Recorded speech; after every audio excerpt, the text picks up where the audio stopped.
In 2023, I began the process of opening an education focused nonprofit connected to Jamaica.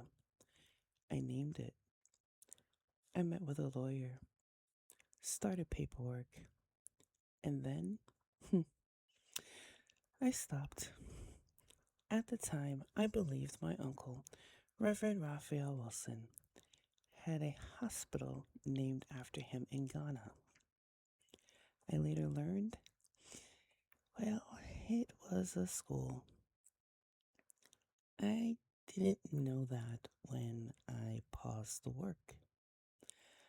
I don't know if the school still exists.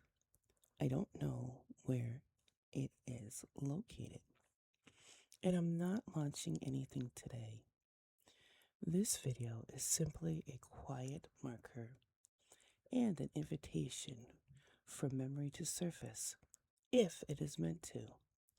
This can grow when it's ready. If you happen to know anything, I'd be grateful to hear from you.